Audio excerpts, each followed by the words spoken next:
Hello students, देखिए हमारे पास तीन एकदम एक ही जैसे क्वेश्चंस हैं। तो चलिए तीनों को हम वन बाय वन सॉल्व करना चालू करते हैं।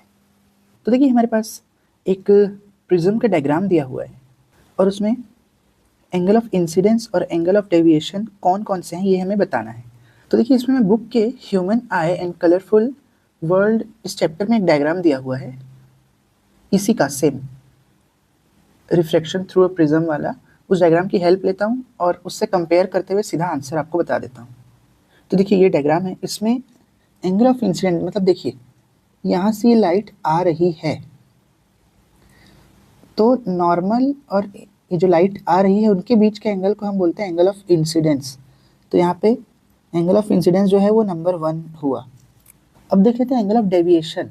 तो देखिए एंगल ऑफ डेविएशन देख सकते हैं आप यहाँ पे, जो एंगल डी है यानी कि ये वाला एंगल, ये है एंगल ऑफ डेविएशन। मतलब जो कि बताता है कि लाइट कितनी डेविएट हो गई है अपने पाथ से, है ना। तो यहाँ पे अगर हम देखें तो एंगल 6 जो है वो एंगल ऑफ डेविएशन दिख रहा होगा आपको।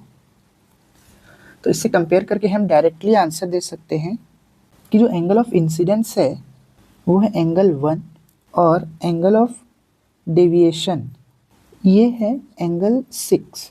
तो ऑप्शन डी यहाँ पर ट्रू होगा। अब देखिए 2025 के ही दूसरे क्वेश्चन पेपर में एक ये भी क्वेश्चन आया था, सेम टू सेम वैसा ही है, बस उसमें 1 2 3 की जगह ABCD लिख दिया है। तो इसमें भी वही बताना है, एंगल ऑफ इंसिडेंस और एंगल ऑफ डेविएशन। तो इस केस में एंगल ऑफ इंसिडेंस क्या हो जाएगा, देखिए ये वाला एंगल यानी एंगल बी, और एंगल ऑफ डेविएशन क्या हो जाएगा, देखिए ई। तो बी और ई कौन सा ऑप्शन ट्रू हो रहा है, ऑप्शन सी। अब देखिए ये थर्ड क्वेश्चन भी सेम ही था, इसलिए मैंने एक ही वीडियो में कवर कर लिया है इसे। इसमें भी वही लिखा है कि ड्रॉ अ रे diagram to show the path of a ray of light falling obliquely on the refracting faces of a triangular glass prism and mark the angle of deviation on it।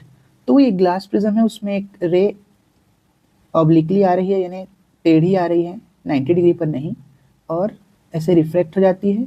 तो हमको angle of deviation mark करना है, मतलब यही angle D बना देना है बस।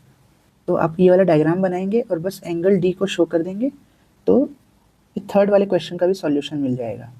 तो देखिए मैंने तीनों ही क्वेश्चन को सॉल्व कर दिया जो कि लगभग सेम ही थे। तो अगर आपको वीडियो अच्छा लगा हो और समझ में आया हो तो वीडियो को लाइक और चैनल को सब्सक्राइब ज़रूर करें। Thank you.